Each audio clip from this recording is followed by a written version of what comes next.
হা vote হোক আর না vote হোক, সরকার যে আদৌ কার পারপাস সার্ভ করছে, যে না ভোটকে জিতানোর জন্য এরকম করছে না হা ভোটকে জিতানোর জন্য, এটাই তো আমি এখন বুঝতে পারছি না। মানে এটা তো এখন বলার কোনো সুযোগ নাই। কারণ পোস্টাল ব্যালট, আমি আমার পরিবারের ঘটনা, যারা আমার পরিবার বিদেশে থাকে তারা অনেকে পোস্টাল ব্যালটটা হাতে পায় নাই, এবং এইটা নিয়ে যখন ইলেকশন কমিশনকে জিজ্ঞেস করলাম, বললো যে কি কোন দেশে নাকি ঝড় হয়েছে এই জন্য পায় নাই, তাহলে 8 তারিখের মধ্যে সেটা ফেরত আসতে হবে, কথা ছিল এরকমই, তাই না? তাইলে এই কতগুলো ব্যালট এখন পর্যন্ত ফেরত এসেছে, কোন আসনের কয়টা, ধরেন 299টা আসনে ইলেকশন হবে একটা আসন বাদে, 299টা আসনের মধ্যে কোন আসনে কয়টা পোস্টাল ব্যালট ফেরত এসছে এবং কতগুলো জমা পড়েছে, এটা সঠিক হিসাবটা এটা প্রতিদিন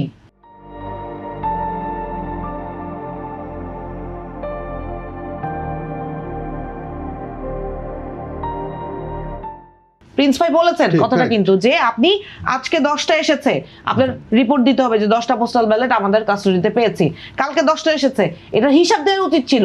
জনগণের কাছে জবাবদিহিতা কই? এইটা তো আসলে আমাদেরকে চোখে তুলা দেওয়ার নির্বাচন করছে। এবং যদি এরকমই হয় যে মানে কোন রকম একটা নির্বাচন দেখাই দিলাম এবং সেটা দেখে মানুষজন একটা ইয়ে করলো, খুশি হয়ে বাসায় চলে গেল ভোট টোট দিয়ে। শুনেন, পর্যবেক্ষকদের যারা লোকাল পর্যবেক্ষক বাংলাদেশি 81টা বোধহয় ওনারা অনুমোদন পেয়েছে, 81টা সংস্থা, তার মধ্যে পাশা একটা সংস্থা, যেটা নিয়ে আমরা অভিযোগ তোলার পরে আবিষ্কার হইল যে তারা এককভাবে এক ব্যক্তি কেন্দ্রিক প্রতিষ্ঠান, যার কোনো অফিসেরও ভাঙাচোরা অবস্থা, তারা 10,000 পর্যবেক্ষক নিয়োগ দিয়েছে সারা বাংলাদেশে। এইটা নিয়ে যখন তোলপাড় হইলো তখন তাদেরকে বাতিল করলো, তার আগে তারা এটা পর্যবেক্ষণ করে নাই। দেখেন অবস্থাটা। তো এই পরিপ্রেক্ষিতে আমরা পর্যবেক্ষক সংস্থার সাথে মিটিং করলাম, মিটিং করে জানতে পারলাম যে তারা বেশ কিছুদিন ধরে আন্দোলন করছে যে এই যে ইন্টারন্যাশনাল যারা অবজারভার, ধরেন আমাদের দলের পর্যবেক্ষক ও প্রশিক্ষণ টিমের, আমি হচ্ছি নির্বাচন কমিশনের নির্বাচন পরিচালনা কমিটির পর্যবেক্ষণ প্রশিক্ষণ টিমের আমি হচ্ছি প্রধান। তা আমার স্বাভাবিকভাবে সব রকম অবজারভারের সাথে বসা হয়।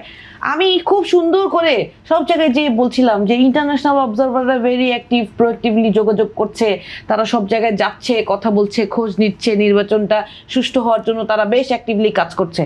লোকাল অবজারভাররা এত অ্যাক্টিভ না। ভাই, আমি কালকে গিল্টি ফিল করছি এই কথাটা বলার জন্য, জানেন? কারণ ওনাদের সাথে যখন মিটিং করতে বসলাম তখন আমরা জানতে পারলাম যে ইন্টারন্যাশনাল অবজারভাররা যারা এসছেন তাদেরকে সরকার থেকে পার ডে একটা রেমুনারেশন, থাকা খাওয়া সহ দেয়া হচ্ছে, যেইটা লোকাল অবজারভাররা বলছে যে আমরা যে আমাদের যে লোকাল পর্যবেক্ষক ভলেন্টিয়ার্সদের নিয়োগ দিয়েছি তাদের সামান্য যাতায়াত এবং খাবারের পয়সাটা পর্যন্ত নাই।